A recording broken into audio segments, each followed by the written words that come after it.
son los concilios de la iglesia desde el primer concilio, que fue el concilio de Jerusalén. En total han habido 22 concilios ecuménicos. Esta noche no es para entender la teología que se discutió en cada uno de los concilios, tampoco es para discutir los papas que estuvieron envueltos, los reyes, los emperadores, etcétera, etcétera. Lo que estamos haciendo es una preparación en realidad para los aspirantes para que entiendan el progreso de la iglesia a través de 20 siglos, donde la iglesia ha ido reconociendo problemas y resolviendo los problemas en concilio. Y van a ver fotografías, van a ver más que nada pinturas de cómo lucen los concilios o cómo aparecían a la gente de esa época o a pintores de otras épocas, tratando de entender lo que era unificar líderes de la Iglesia Católica a través del mundo por estos 20 siglos. También se van a dar cuenta que hubo momentos críticos en la Iglesia donde hubo varios concilios seguidos dentro de 30, 40 años para tratar de resolver problemas que no se apagaban, que la gente no tenía claridad, que había discusión, que tenían que recurrir a otro concilio para poder resolver. En otras épocas, hubo 300, 400 años que pasaron antes de otro concilio, la iglesia había ya formulado una cosa concreta y las presiones no eran teológicas ni de gobernancia, sino que externas, y hablaremos un poco de eso. En realidad, esta presentación se diseñó para preparar a los aspirantes para estudiar, y después les voy a pasar el libro, los documentos del Segundo Vaticano, ¿verdad? Para entender que el Vaticano II no ocurre en un vacuum, ¿verdad? Es una continuidad de la gobernanza de la Iglesia a través de los 20 siglos. Y esto es lo que nos da una perspectiva de eso.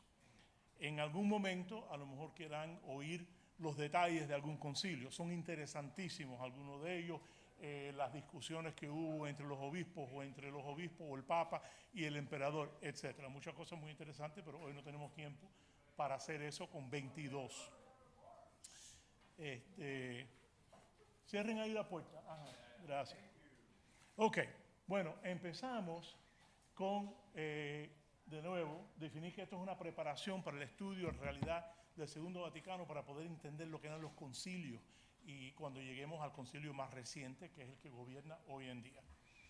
Bueno, sí.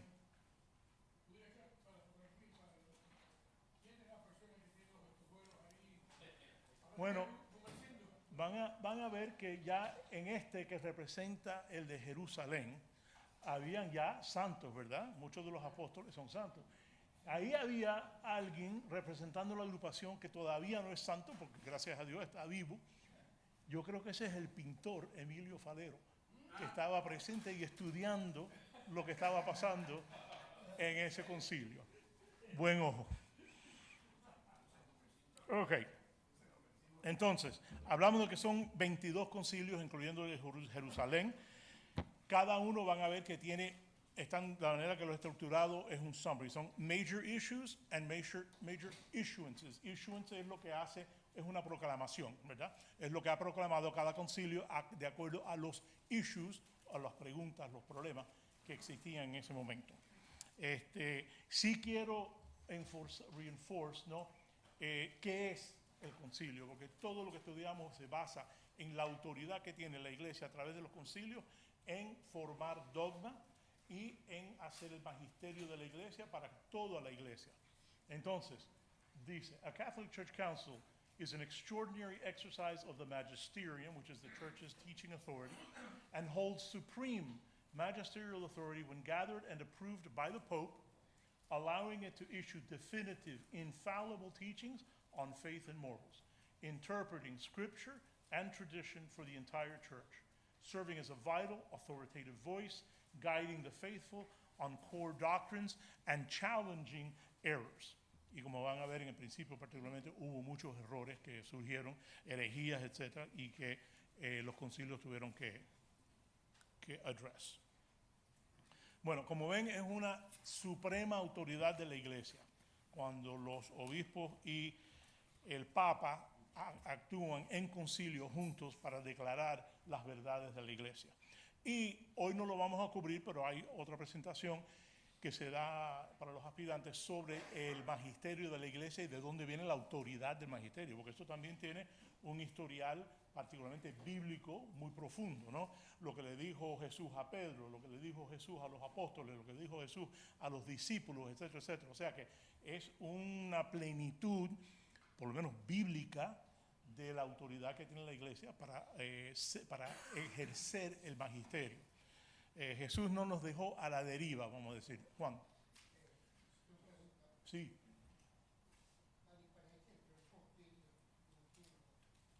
El sínodo normalmente es más pequeño y no se considera un concilio ecuménico en el sentido de toda la iglesia juntos. Normalmente los sínodos son grupos dentro de la iglesia, por ejemplo, el sínodo de Sudamérica, de África, etcétera, etcétera. Normalmente son más pequeños. O diocesanos, pueden ser diocesanos. Pero los sínodos que nosotros oímos, que son los grandes sínodos, normalmente son geografías. North America, South America, etc. Estos son, el nombre de esto es los concilios ecuménicos. Esos son los que vamos a discutir, que además son 22 a través de la historia, ahora lo vas a ver. Bueno, empezamos entonces con, esto es una representación del concilio, de los apóstoles. Ok, concilio de Jerusalén. Este fue el primero, yo creo que todos hemos oído y hablado mucho de este, que aparece en los Actos de los Apóstoles, creo que también está en la carta de los Galatians. El concilio de Jerusalén se llama porque hay una división de ideas en cuanto a qué se va a hacer con los gentiles que se están uniendo a la iglesia. Porque en ese momento la mayoría de la iglesia, y particularmente casi toda la iglesia en Jerusalén, eran judíos.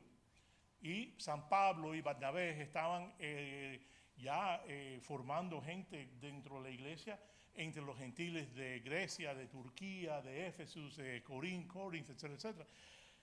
Y había el problema de qué se hacía con los conversos, porque los conversos no seguían la ley judía y los judíos antiguos, que eran cristianos nuevos, pensaban que se tenía que seguir la ley mosaica.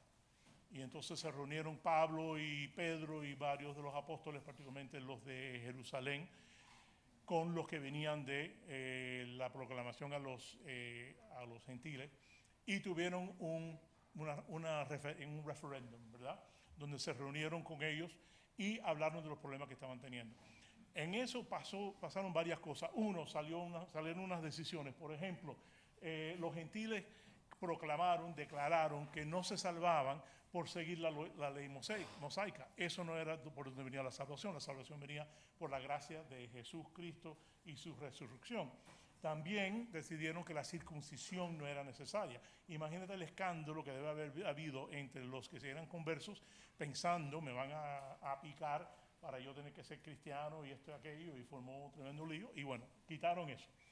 Se entendió, ¿no?, que la circuncisión era incidental, no era necesario para el cristianismo. Y sí le pidieron a los gentiles que siguieran ciertas normas que los mismos cristianos antiguos seguían, que eran partes de la ley mosaica, pero también era parte de la moral del tiempo. Por ejemplo, no idolatrar, porque eso era ya ir en contra de Cristo, además de en contra de la ley judía. No tener inmoralidad sexual y no comer sangre. Y probablemente la cosa segunda más importante que hizo fue que estableció la norma de que cuando se reunían los apóstoles, que después fueron los obispos, con el Papa, que en ese momento era Pedro, que ahí se ejercía la autoridad de la iglesia. Así que se llama Established Apostolic Authority, exercised collegially under St. Peter. Así que ese fue el primero. Y fue por el problema de qué van a hacer con los conversos. Ahora, interesante, ese fue el primer concilio. Eso fue en el año 50 que se acaba. No hubo otro concilio en la iglesia por 300 años. Así que el segundo que ocurre, y eso es una consideración de lo que era el de Jerusalén. El primer concilio de Nicea en 325. Aquí surge un problema herético, un problema teológico, que es que había una gran parte de la iglesia, después hablaremos por qué un poquito, que consideraba o dudaba de la divinidad de Cristo. Tú sabes, Cristo era lo mejor que había hecho Dios, Cristo era lo más alto que se había creado por Dios, pero que no era Dios, ¿verdad? El arianismo. También hubo una discusión sobre cuándo eran las Pascuas. Durante este concilio se definió que Cristo era consubstantial, de la misma forma y de la misma sustancia que el Padre, o sea, igual que el Padre, que no era, como decían los Arians, una cosa creada muy buena, la mejor, pero creada por Dios, y que empezó a existir en un momento en el tiempo donde se entendía en lo ortodoxo de que Cristo había existido desde siempre, siempre con Dios, como Dios y en Dios. Entonces, unas cuantas conclusiones. La consubstantiality, la divinidad del Hijo, se hizo el Nicene Creed, vamos a declarar qué es lo que creemos en una fórmula que toda la iglesia va a rezar, y entonces también escogieron la fecha que iban a celebrar las Pascuas. Nanny, sería interesante que Constantine converted in 312. Sí. So at this point, ser católico cristiano era legal. Legal, sí. Ya en este momento se había superado lo que eran las persecuciones. Que es interesante que digas eso, David, porque después vamos a ver que luce que en los momentos que la iglesia ha tenido mucha presión, no ha hecho mucho concilio. Para mí, mirando la historia, es que estamos preocupados por los problemas del día, no por los problemas teóricos que alguna de esta gente se inventa, ¿no? Porque algún tío, Arian fue el que se inventó que, no, mira, yo voy a pelear con esto. Pero en los momentos de mucha presión, la gente estaba enfocada en lo que era en la práctica de la religión. Y en los momentos donde no había tanta presión, entonces surgen los problemas estos. El Arian, by the way, el First Council, el First Council, que by the way, esto siguió, van a ver que esto sigue. El First Council Nicaea, donde manejan el problema del arianismo. El arianismo se hizo muy peligroso y muy potente en la iglesia porque la mayoría de los conversos bárbaros, particularmente los gotos, los visigotos y los ostrogotos, fueron convertidos por sacerdotes arian. Y entonces, ¿qué pasa? Que de pronto la mitad de la iglesia está con los conceptos arianos y hay un error enorme, y son una representación incluso en los concilios de Arianism, y entonces pues hubo un esfuerzo que ahora, como van a ver, esto es lo que se piensa que aparecía en el First Council of Nicaea, en el First Council of Constantinople, que viene unos añitos después. Fíjense que aquí sí, Nicea fue 325, esto es 381, ya en 50 años tuvieron que tener otro. Ajá. Para hablar de la misma cosa casi, porque el arianismo todavía estaba tan potente en la iglesia, aunque ya había empezado una cosa que se llama el semi-arianismo, que era como, bueno, vamos a creer un poquito de esto y un poquito de aquello, también medio confundido, y la iglesia en su concilio de nuevo enfatizó la divinidad completa y la humanidad completa de Jesús. Cuando en esos años se convocaba un concilio, ¿a quién se convocaba? ¿Existía ya el concepto de obispos, cardenales? Eso ya existía. Cardenales y obispos no había distinción en esta época todavía. En el primero sí, habían los apóstoles, que eran el core, ¿no? Habían otros, porque Bernabé no era apóstol, y había otros que participaron en el concilio de Jerusalén que no eran apóstoles. Pero en ese momento hubiéramos dicho, bueno, esos eran los cardenales de la iglesia, ¿no? Los apóstoles originales. En los próximos 500 años todavía no se había desarrollado mucho lo que era la jerarquía eclesiástica. Normalmente cuando se concebían concilios se llamaban los obispos y arzobispos. Entonces, después ya, después de 1000 años más o menos, empiezan a ser cardenales, pero los concilios normalmente no son de cardenales. O sea, ellos no son los que tienen la autoridad colectiva en la iglesia, sino es el colegio de obispos que tiene la autoridad. El colegio de cardenales lo que sí tiene es la autoridad y la responsabilidad de escoger el papa. Pero para los concilios ecuménicos son los obispos.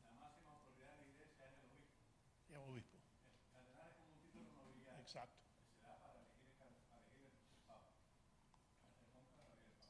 exacto. Exacto.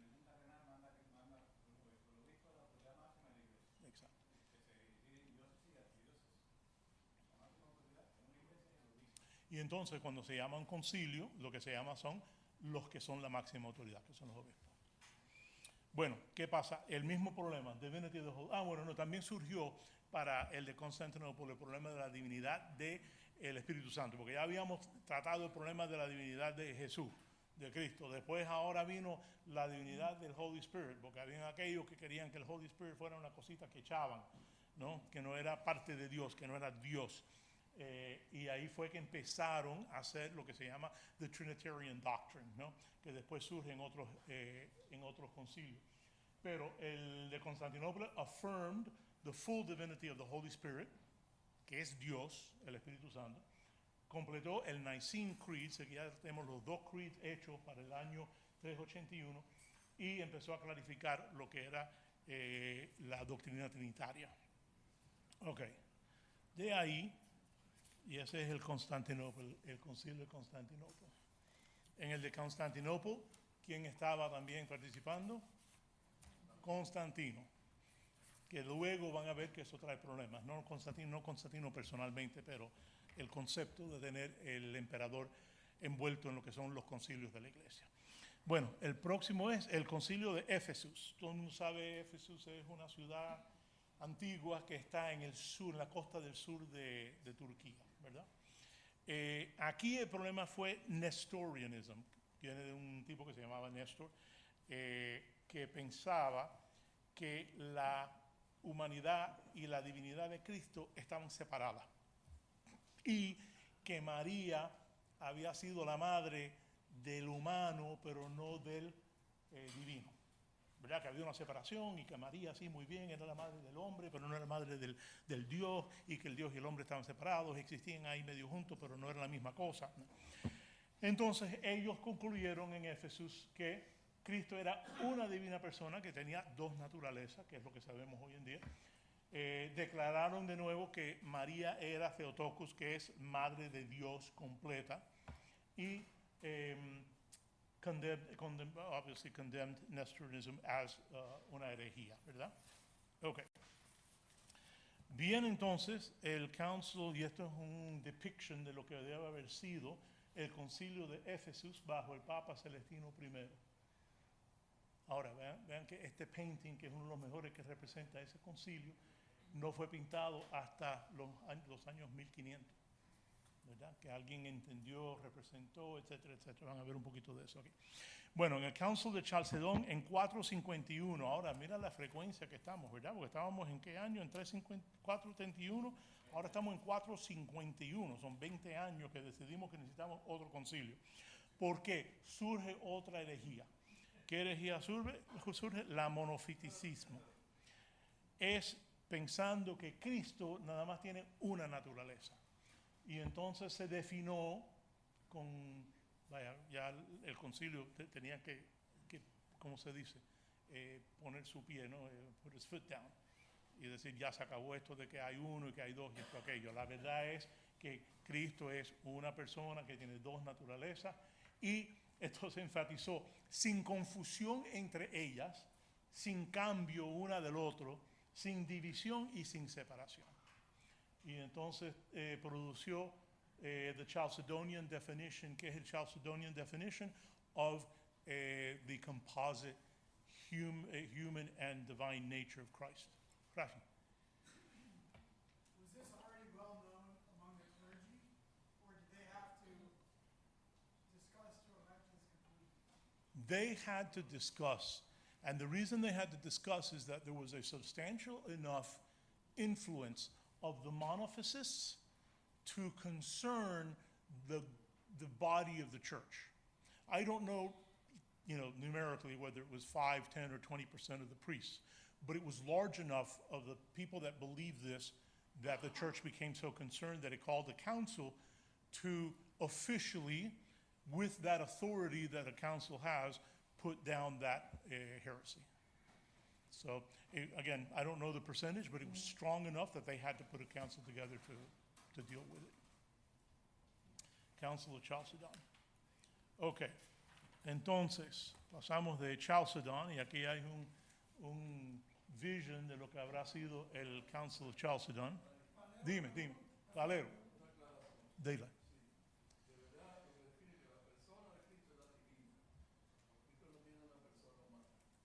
Natures, naturalezas. Yes. Sí. Sí.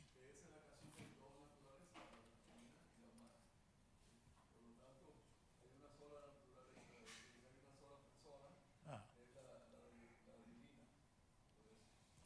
Okay.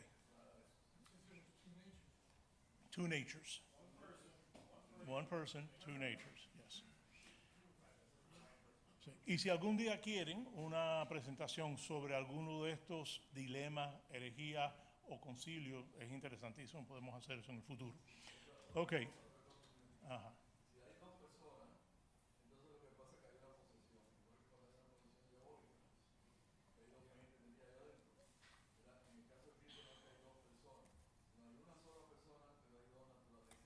Sí, por eso dijeron que no es, son dos naturalezas sin confusión, cambio de una al otro, división entre ellas o separación. Sí, ya lo dijimos, sí. Sí, muy bien. Ok, entonces en el segundo concilio de Constantinopla, que de nuevo aquí sí pasan unos cuantos años porque pasamos desde el 451 al 553, así que aquí sí pasan 100 años. Podríamos decir 100 años de tranquilidad en el sentido de las herejías, pero todavía existe el nestorianismo y tienen que visitar eso de nuevo. Y hay un problema, que es que tres escritores, se llama The Three Chapters Controversy, tres autores de la iglesia, considerados buenos autores, no doctores de la iglesia, pero teólogos bien considerados, escriben dentro de sus escrituras, no todo, pero varios capítulos, por eso se llama The Three Chapters, cosas nestorianas.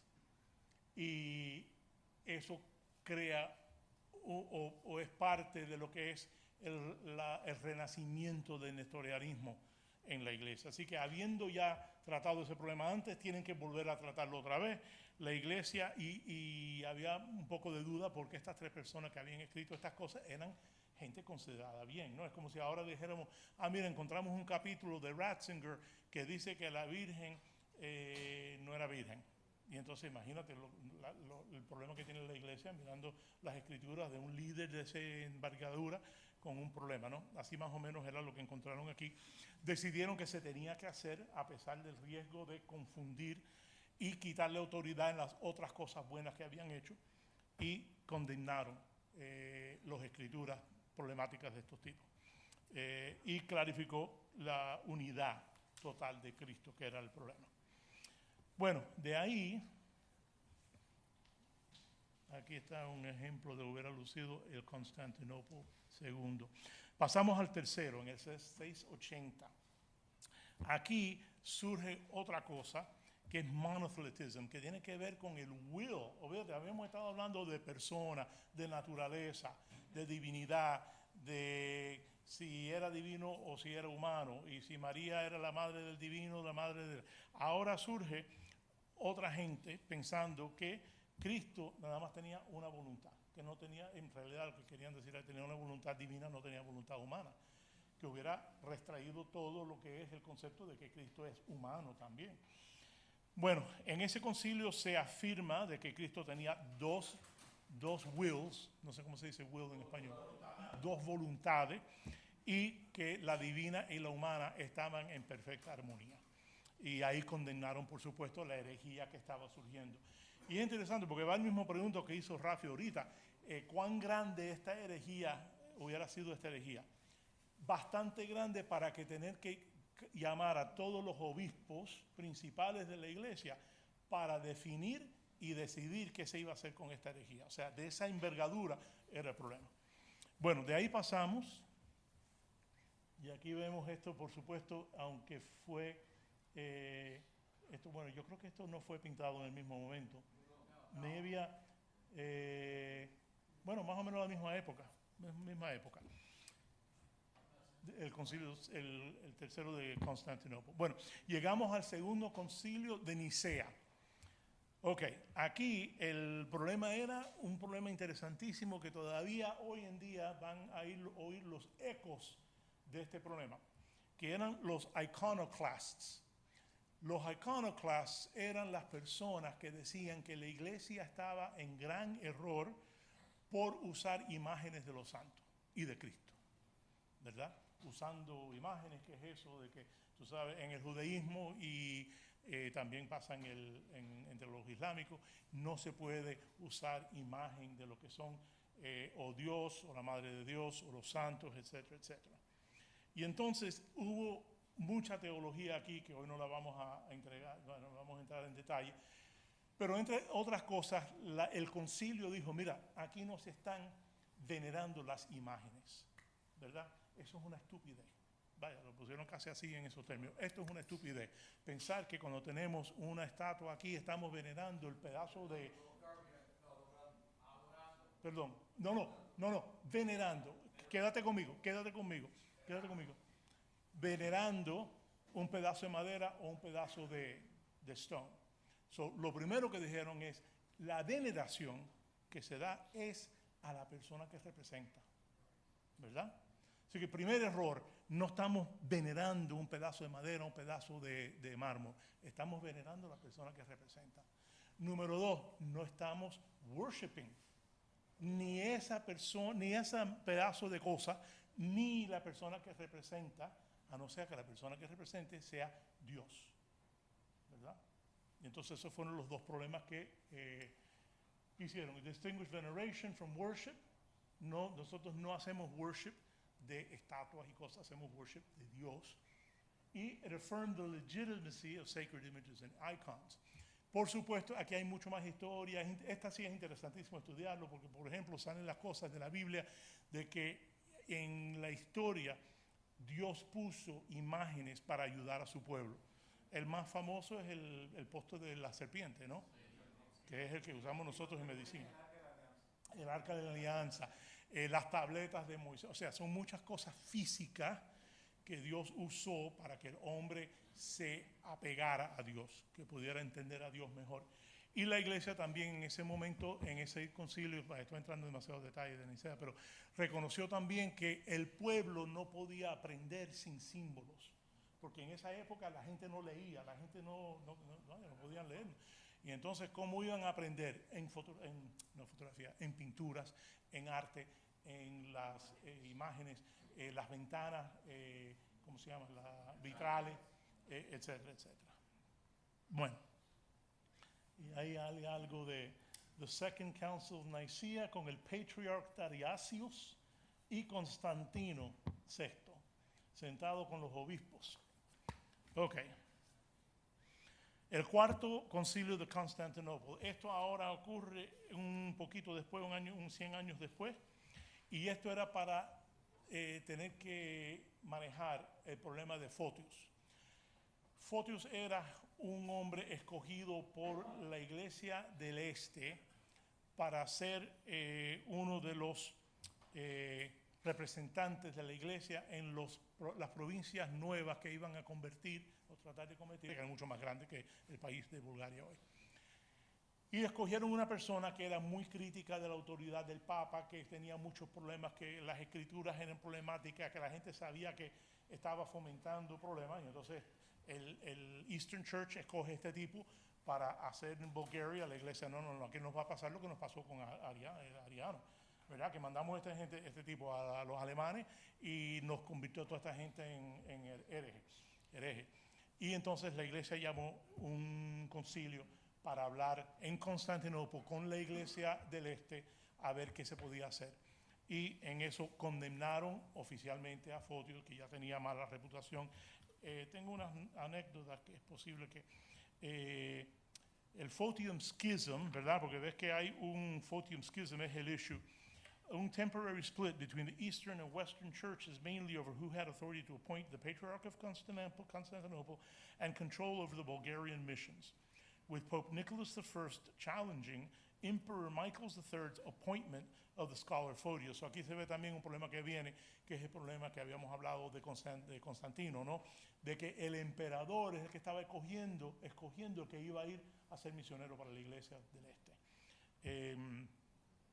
Y Photius tenía muchos problemas, disagreements, con los escolásticos ortodoxos. Y pues nada, él también era uno de los que estaba en contra del filioque, que era el concepto de la iglesia de que el Espíritu Santo salía no solo del Padre, sino emanaba del Hijo también. Bueno, entonces tumbaron a Photius. Ok. Entonces llegamos, y ahí está, The Fourth Council of Constantinople por César Nevia. Muy interesante cómo se veían estas cosas. Ok, First Lateran Council. En 1123, ya han pasado, creo que son casi 200 años, ¿sí? Entonces ahora viene un problema que va a ser el problema de la Edad Media.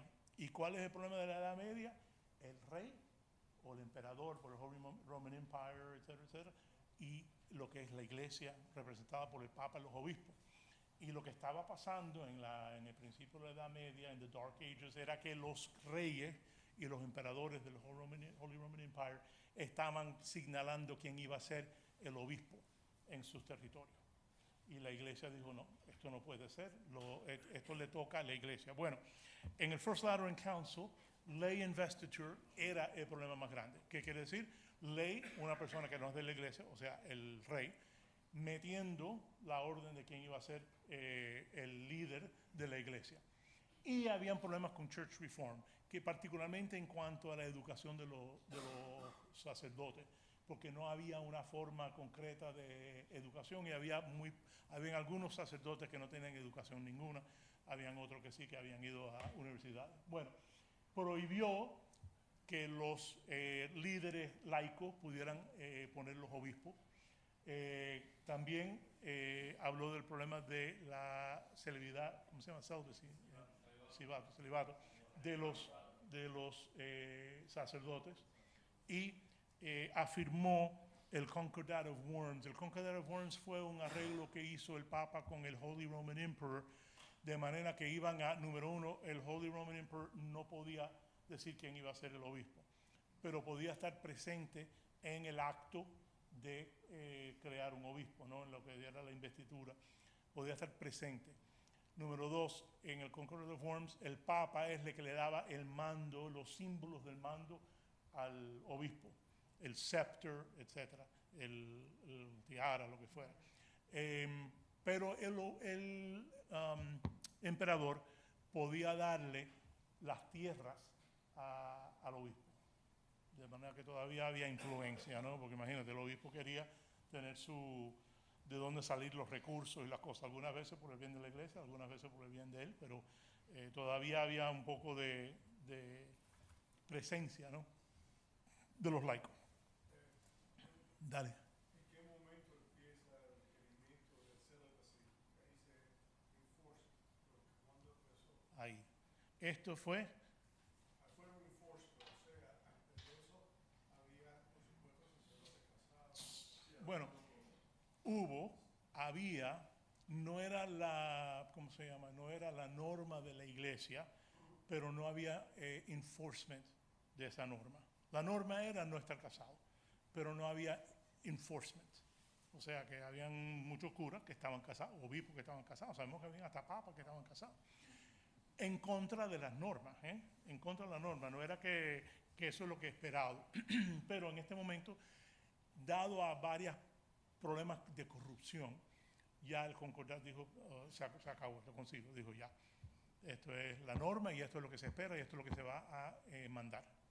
Carlos. ¿Cuándo esa norma fue una norma en la iglesia? Bueno, salió el decreto de que se iba a reinforce celibate priests, fue en 1139.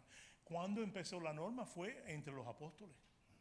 O sea, la norma de que el apóstol, el obispo y los representantes del obispo, después los curas, fueran celibatos era desde el principio de la iglesia. Sí, no, pero había en la casa de Timoteo, donde Pablo recomienda que el obispo sea casado una vez Yo no me acuerdo los detalles de eso, Emilio, pero por lo que yo tengo entendido, la mayoría de los apóstoles, sí,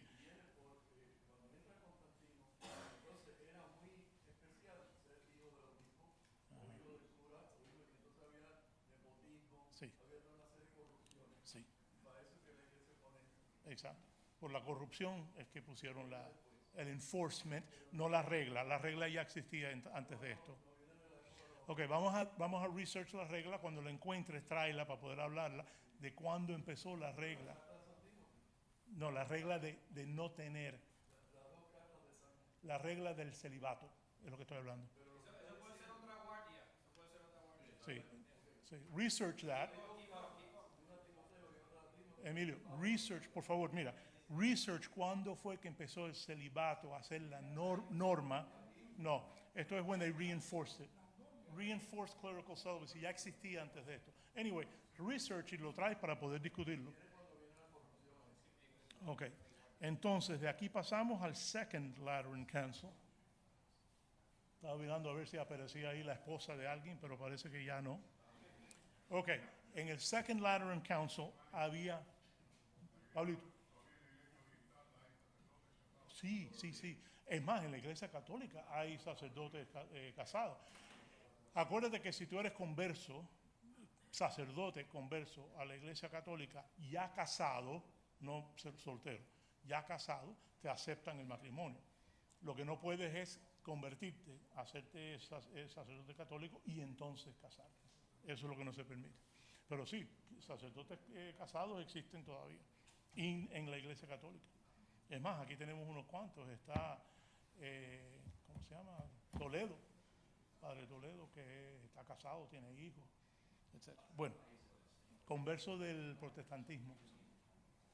Ok, Second Lateran Council era los esquismas y la disciplina, sigue el problema de la disciplina.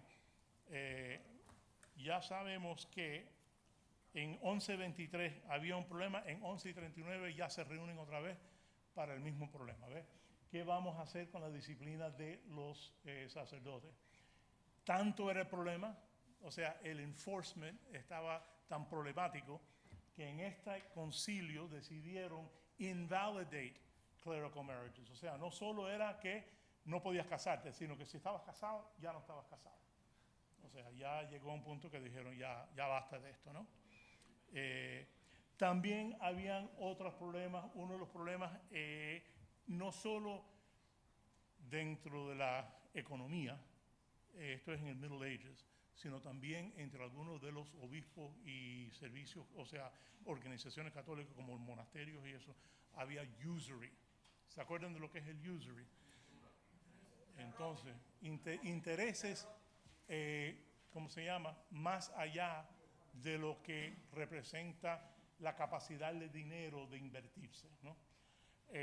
By the way, yo busqué a ver si hoy en día tenemos alguna definición en la iglesia de lo que es, ¿cómo se llama usury en español? Usura. No hay regla fija de la usura. Es una regla que tiene, es como el tanto cuanto el capital que se preste pueda desarrollar una economía X, un return, diríamos nosotros, ¿no? De 5%, de 10%, de 20%, entonces el nivel de interés es de acuerdo con esa capacidad de dinero de trabajar. O sea que es casi un tanto cuanto el dinero para trabajar, se puede cobrar interés. Si tú le prestas a alguien $1,000 y tú sabes que esa persona no puede crear nada con esos $1,000, lo que va a crear es un 5% y tú le cobras un 30%, ya estás abusando, eso es un pecado. Pecado. O sea, eso sí ya se declaró pecado. Bueno, los bancos no sé, pero te puedo decir que las tarjetas de crédito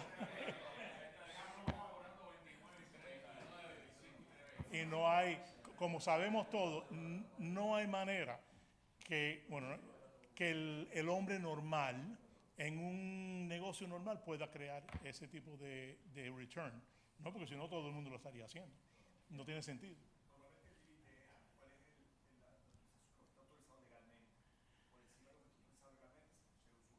Bueno, so that's a good reflection, porque algunas de las cosas reflejan el usual and customary legal amount of interest. Y eso varía por estado en los Estados Unidos.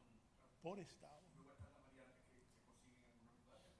También, también. Uno,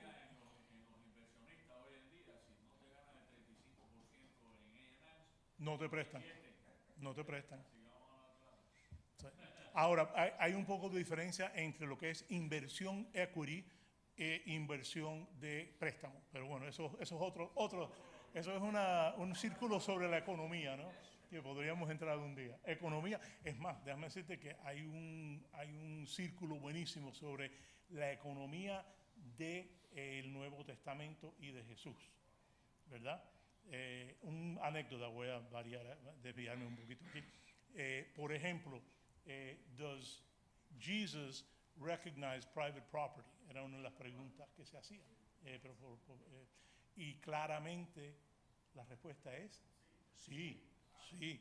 Entonces, por ahí sigue. Pero bueno, es interesante eso también. Algún día podemos hacer, si quieren, algo sobre la economía.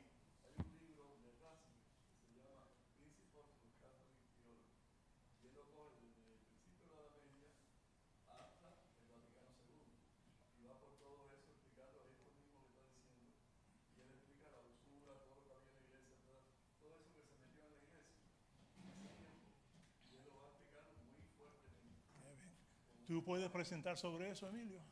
Ah, pues eso sería tremendo. Ok. Bueno, vamos a preparar eso porque yo creo que habría interés en conectar dentro de lo que somos como profesionales lo que es el asunto económico de la iglesia, la perspectiva económica de la iglesia. Ok, seguimos entonces con el Third Lateran Council, ¿verdad?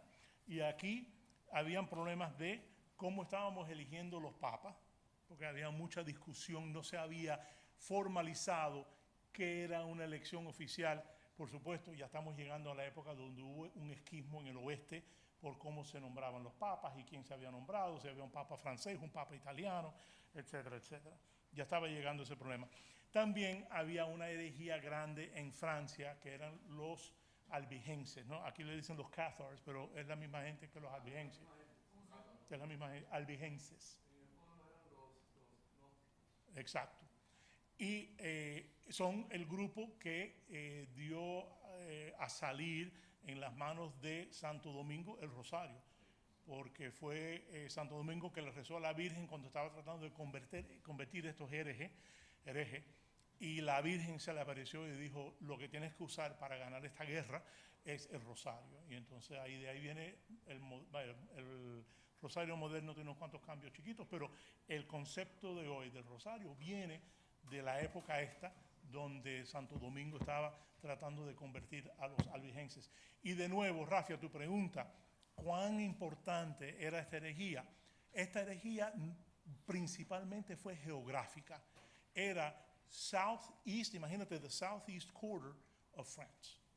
Pero para la iglesia eso era importantísimo en esa época. Y, por supuesto, siempre tenían peligro de que se regara, ¿verdad? Porque hoy en día estaba en una parte regional de Francia que también habían asuntos políticos que lo estaban manejando y eso, pero imagínate si eso empezara a regar y se perdiera todo Francia, ¿no? Así que la iglesia de nuevo reconoció un problema grande, se metió y a acabar con la herejía. I think it comes a little bit later. But yes, Avignon actually is in the southeast. Pero that's not, that Avignon issue was not the, ¿cómo se llama esto? It was not the Albigensian heresy, unrelated. That was a purely political problem in between the papal states and the French kingdom. Sí. Okay. Pero bueno, ahí se estableció la regla de la two-thirds majority para el Papa. También, bueno, se condenó, ¿cómo se llama?, los herejes albigenses. Y it addressed clerical abuses. Aquí sí van a empezar a ver de vez en cuando este asunto de los clerical abuses. Lo primero que vimos en gran parte era el asunto de los matrimonios. Y era por el asunto del nepotismo y toda esa cosa, ¿no? De que yo quiero tener un hijo para que mi hijo coja mi obispado, tú sabes, todo ese tipo de cosas. Pero Habían otros abusos, por ejemplo, la venta de las indulgencias, cosas así. Y eso venía todo ya. ¿Cómo? Exacto. Sí, sí. A poner a controlar los monasterios, los conventos. Básicamente en esa época, en la época feudal, esos monasterios y esos conventos eran principados, ¿verdad? El castillo era el monasterio y tenían tierras y dinero y todo fuera. Bueno, en el 1215, esta es la primera vez que se ve una representación de la gente reunida en grande. Bueno, Fourth Lateran Council. Aquí habían problemas de doctrina, habían problemas de esto del abuso, de la corrupción. También en cuanto a la doctrina, el transubstantiation no se había aclarado bien. Si vienes a ver, ese problema nos persigue hoy, ¿verdad? Que fue lo que salió hace 2 años, el estudio de que la mayoría de los católicos no entendían o creían en el transubstantiation, ¿verdad? En que el pan y el vino se convierten en el cuerpo y la sangre de Cristo. Pues mira, desde el 1215 estamos peleando este problema. Mandated Annual Confession y Communion, que hoy todavía es una de las normas de la iglesia, uno de los, ¿cómo se llama? I'm blanking on the name. Bueno. Issues, Comprehensive Disciplinary Reforms, eso era para los monasterios y para las monjas. Ok, de ahí, y este es el First Lateran Council. De ahí pasamos al Council of Lyon. Aquí había un conflicto entre la iglesia y el Holy Roman Empire. El Holy Roman Empire, representado en ese momento por Emperor Frederick II, más que nada un problema político: quién iba a controlar los monasterios, quién iba a controlar los obispos, quién iba a controlar la iglesia, quién iba a controlar el dinero que producía las propiedades de la iglesia, etcétera, etcétera. También surgió otra vez en esta época el problema de lay investiture, que quiere decir que el rey o el Holy Roman Empire quería poner el que él mandara a ser obispo, etc. Y aquí quitaron, they deposed al emperador, cosa que no pasó muchas veces, pero como ustedes saben, hay unas anécdotas tremendas del poder espiritual del Papa. Por ejemplo, uno fue cuando el Papa paró la invasión de Roma. ¿Se acuerdan de eso, no? Que un papa salió a encontrarse, creo que eran los Huns en ese momento, que iban a arrasar, Atila de Hun, iban a arrasar con Roma, y el papa solo, por su, ¿cómo se llama esto? Coraje, coraje no. Investidura, no, pero courage.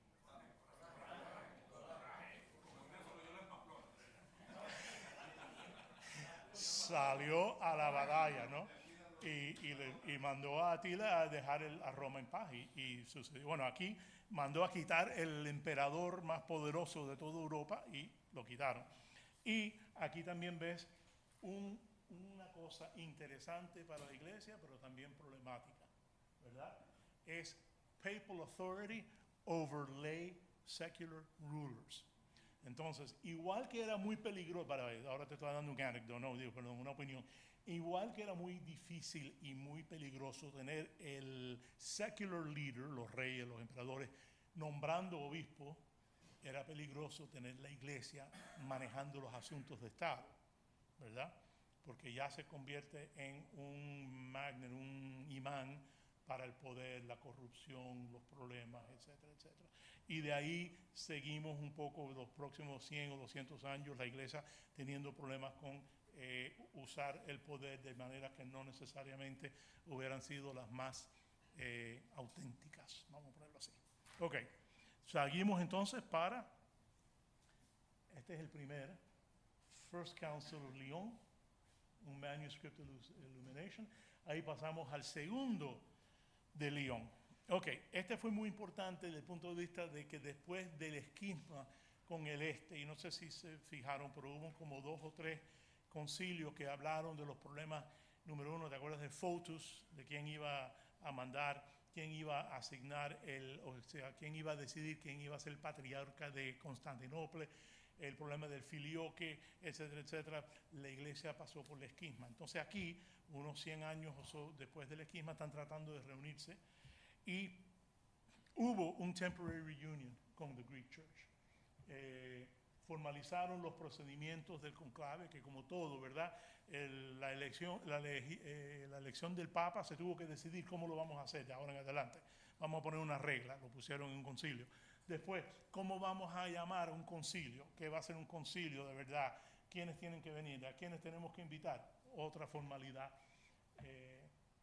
Y entonces hicieron formal el filioque, que era que el Espíritu Santo salía del Padre y el Hijo, no solo del Padre. Ok, de ahí, y aquí está el concilio de Lyon, pasamos a Viena. Viena es otro interesantísimo, una historia profundísima, curiosísima, etcétera, porque la mayoría del problema en este concilio fue los ¿cómo se en español? Templarios, gracias. Los templarios. Los templarios, que habían empezado como una de las órdenes militares más importantes de Europa durante las cruzadas, se convirtieron en los banqueros de toda Europa.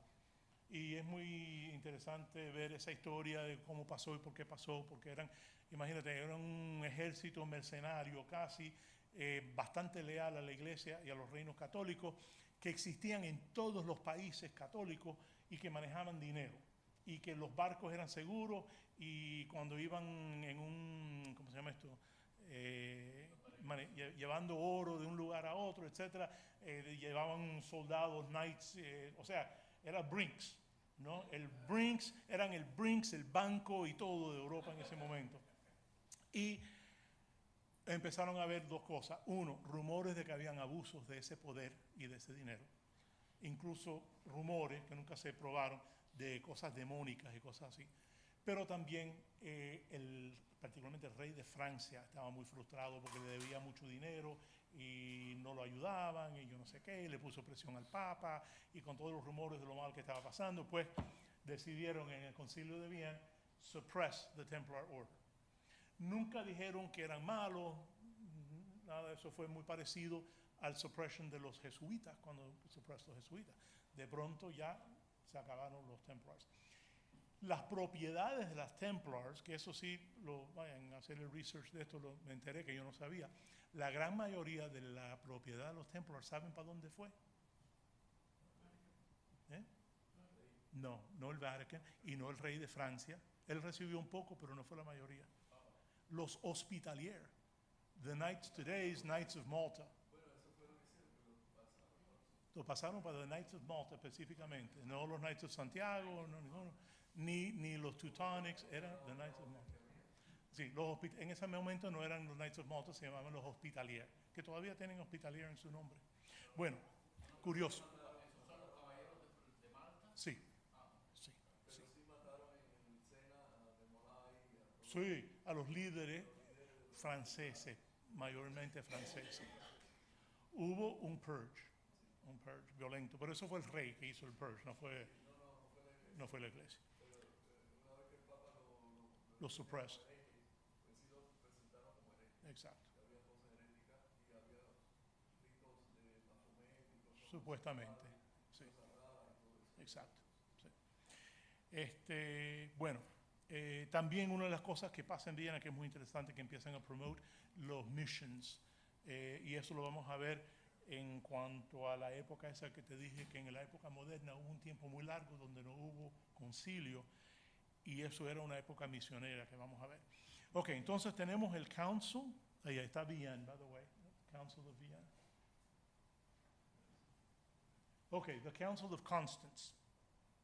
Aquí, en el Council of Constance, es que empieza el problema de los múltiples papas de la Iglesia Occidente. En ese momento creo que hubo 3 en total. Y tienen que reunirse y determinar quién es el papa de verdad y votar a los otros papas. Lo estoy aquí haciendo más rápido, ¿no?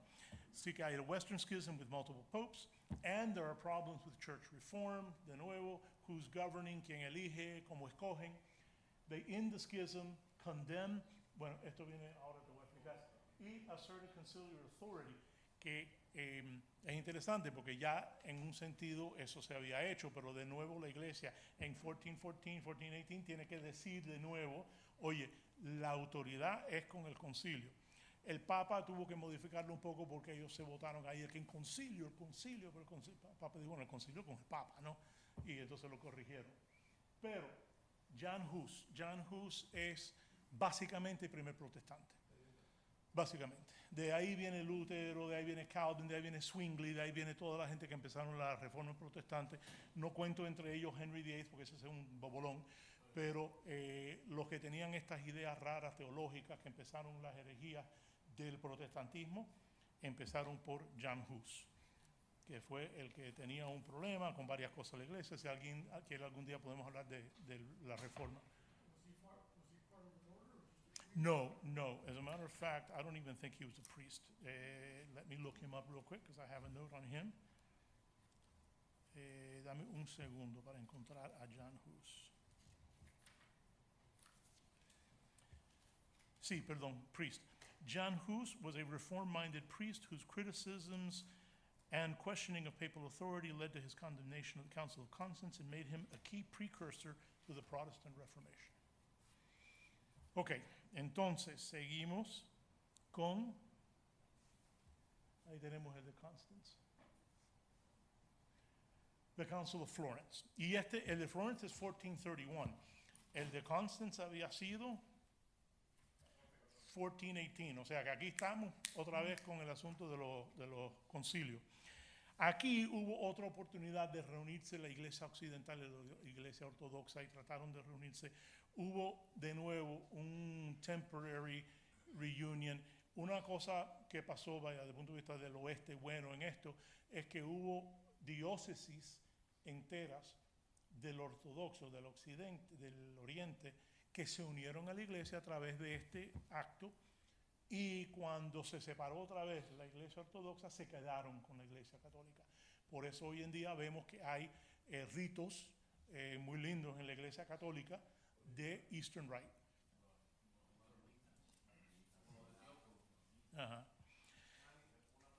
¿Cómo? Salió del Council of Florence, si no me equivoco, fue la verificación del canon de la iglesia. Ahí fue cuando se verificó el canon, de que después se ratificó y se hizo infalible en el de Trent.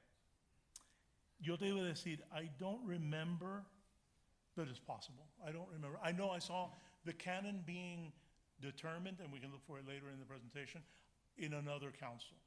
Pero, Trent declared bueno, Trent's coming, sí, vamos a ver qué dice Trent. infallible because of the Protestant. Right. Bueno, vamos a ver, because that might have been where the church declared, porque los protestantes estaban Recognized for the first time the canon. official These canon, are the books. which, by the way, had already been done by the church in the 300s. It had already been done by the church in the 300s as a conciliar declaration. Correct. Okay. Entonces, en Florence hay problemas con sacramental theology, the reunion with Eastern churches, y como les digo, hubo un temporary reunion. Lo bueno del temporary reunion fue que algunos se quedaron permanentemente con la Iglesia Católica. Y todavía hay esfuerzos. Es una pintura muy interesante porque esto fue un pintor que se llama Benozzo Gozzoli en 1459, que se embulló tanto con el concilio ser tan universal y católico con little c, ¿verdad? Universal, que decidió hacer el concilio como si fuera la procesión de los Magi de todas las partes del mundo, ¿no? Sabemos que los Reyes Magos representan el mundo, ¿no? Los líderes del mundo. Y entonces representó el Fifth Lateran, ¿cómo se llama este? El Council of Florence, como si fuera the arrival or the procession of the Magi, con gente de todo el mundo representado. Muy interesante. Y era la visión del pintor. Ok, Fifth Lateran Council. Aquí habían problemas con internal reform, philosophical errors. It reaffirmed the papal authority, condemned certain philosophical doctrines, and limited practical reform success. Quiere decir que todavía estaban teniendo problemas reformando los monasterios, la educación de los curas y los conventos. Todavía habían problemas. Eso es el Fifth Lateran Council en 1512.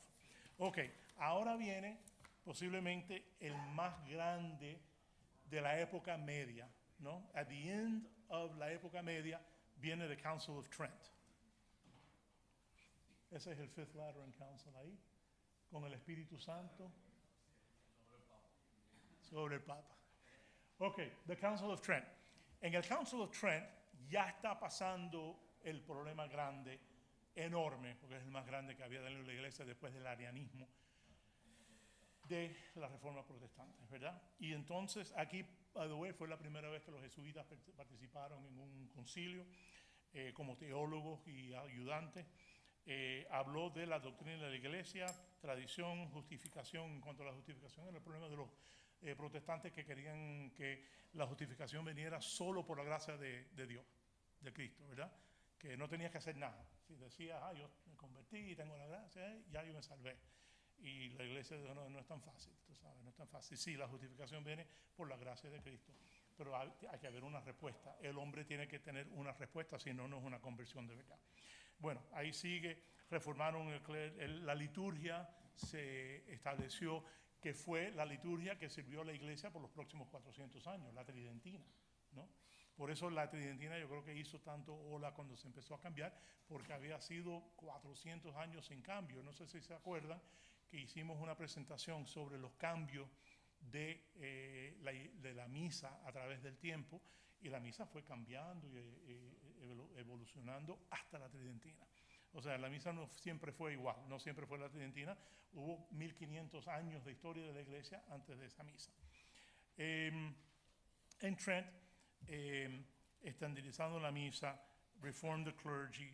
Acuérdate que parte del problema de Lutero y otros era que los curas no estaban educados y estaban comiendo bola y no estaban en su parroquia, con todo ese tipo de cosas, y la iglesia quería responder a esa crítica que era verdadera. Ok, el año del Council of Trent, 1545-1563. ¿Qué pasó como 20 años después de Trent? Lepanto. ¿Y qué pasó como 100 años después de Lepanto? Viena. ¿Y qué pasó en 1492, justo antes que se tuviera este concilio? Se descubre América. Entonces mi suposición es que la razón, y aquí by the way está el concilio de Trento representado, en el Museo de Palazzo de Bonconcilio, Trento, en Trento. The First Vatican Council no ocurre hasta 1869. So from 1445 to 1869, 300 años no hay un concilio de la iglesia. Y ustedes han visto la regularidad, la necesidad, etcétera, etcétera. O sea, se ve que la iglesia está constantemente evolucionando, encontrándose, enfrentándose a los problemas. Para mí, que estos 300 años fueron un momento de la iglesia donde la distracción de las herejías, los teólogos y cosas así, se perdía en lo que era la lucha para preservar la fe en el este del Imperio Otomano, que en esos 300 años estuvo atacando la iglesia constantemente, que como les digo, unos años después de esto fue Lepanto, 100 o 150 años después fue la batalla de Viena, y por el oeste el total compromiso de la iglesia con las misiones de América, ¿verdad? Porque fueron 300 años en que la iglesia se enfocó, y particularmente los reinados y las órdenes de Europa, en lo que era convertir a las Américas. Y by the way, digo las Américas también, obviamente, parte de Asia, India, África, etcétera, pero bueno, el hecho es que la iglesia estuvo tan preocupada con problemas de verdad que no hubo mucho, tú sabes, mucho de esta cosa de herejía, de cosas y esto, aquello, porque había cosas que hacer. Teníamos que defendernos, nos van a matar, tenemos que conquistar, tenemos que convertir millones de gente, de pronto, porque acuérdate que en ese momento ya Europa ya era convertido, los musulmanes estaban por un lado y no había para dónde ir. Cuando se abre las Américas es una cosa formidable. Bueno, ¿qué pasa? Llega el momento del Primero Vaticano, pero cuando llega el Primero Vaticano el problema es muy diferente. ¿Cuál es el problema? El secularismo, ¿verdad? Ya está empezando la edad industrial, ya está empezando el scientism, ¿cómo es? Cienticismo, gracias. Modern rationalism, secularism, el modern rationalism es basically si no lo puedo ver, tocar y hacer en matemática, no sirve. O sea que la revelación de Dios no importa, lo que dice la Biblia no importa, si yo no lo puedo calcular, no vale. Secularismo obviamente lo entendemos, el Papal Authority estuvo challenged otra vez. Por supuesto, habían fuerzas, incluyendo las fuerzas de los, lo que llamaba uno de los sacerdotes, los isms, modernism, communism, marxism, todas esas cosas que estaban ocurriendo. ¿El qué? Sí, los productos de la iluminación. Exacto. Y entonces, en conclusión, el primer Concilio Vaticano básicamente cubre dos cosas. Una, el Papa es infalible y ya no molesten más. Ya lo hemos dicho, es definitivo, se ve en la Biblia, se ve en la historia, ya está definido. Y no nos importa lo que dicen los modernistas, así es. Y segundo, es el problema de la fe y la razón. Y la Iglesia declara, que todavía hoy lo estudiamos, es más, lo estudiamos en el grupo de los aspirantes, faith and reason, ¿verdad? Que la fe y la razón no se contradicen. La fe y la razón están unidas en explicar el mundo creado por Dios. Y entonces ahí ya en el primer Vaticano se define que la Iglesia donde se para no es en contra de la razón, es con la razón y con la fe. Sí. No lo dejo para el final porque es específico. Sí, sí. La infalibilidad papal, cuando especifica under specific conditions, es en la referencia cuando el Papa reconoce que ahora es cátedra. Sí, O sea, sí. Hay definiciones de lo que él tiene que hacer para que lo que diga pueda caer en la infalibilidad. Sí. No todo lo que él dice es infalible. Sí. Ahí vamos a lo que se llama el normal magisterium y el extraordinary magisterium. El extraordinary magisterium sería el Papa hablando en su capacidad de Papa ex cátedra o un concilio con el Papa declarando una constitución. Sí. Ok, entonces ahí tenemos el primer Vaticano. Mira qué raro la manera que lo ponen. Luce medio French Renaissance, ¿verdad? Ok, y entonces llegamos y iba a pasar estos libros, hermano, que podrían ver, porque a esto es que llegamos, ¿verdad? Y esto representa lo último que ha publicado la Iglesia, el último concilio, los últimos documentos que nos rigen como católicos, ¿verdad? Se pueden imaginar, y algún día lo podremos estudiar, que cada uno de estos concilios tuvo un libro parecido a eso. A lo mejor más corto, a lo mejor más largo, pero el proceso de educar e informar a lo que es la Iglesia, incluyendo a los seglares. By the way, en aquella época no, lo único que le llegaba al seglar a la mujer era el credo. Hoy en día tenemos nosotros acceso a todo lo que ha escrito el Vaticano. Y entonces, ¿qué pasa? En el Segundo Vaticano, relación entre la Iglesia y el mundo moderno, problemas de liturgia, de ecumenismo, eclesiología.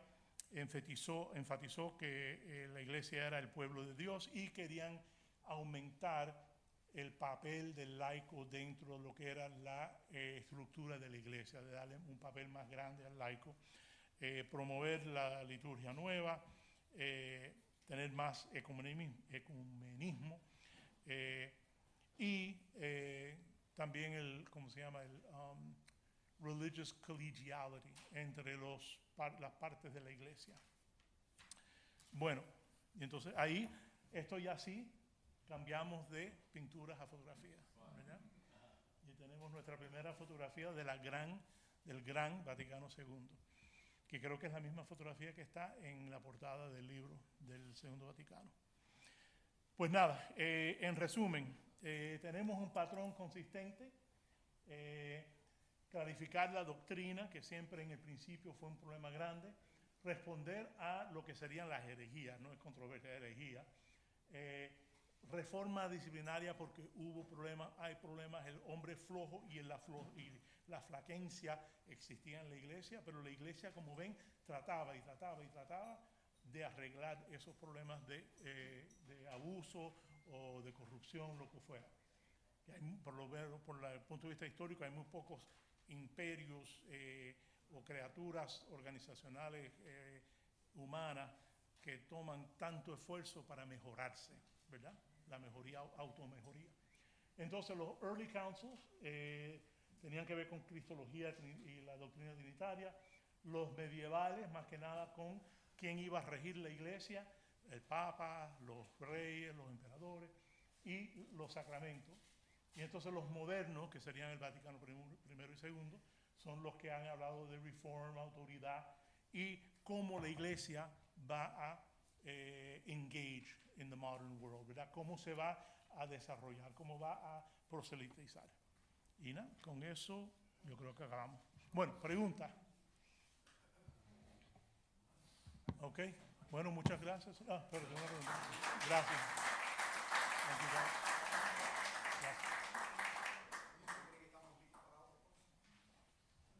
Listo sería, no sería la palabra que usaría. Convendría tener otro. A mí me parece que es muy temprano.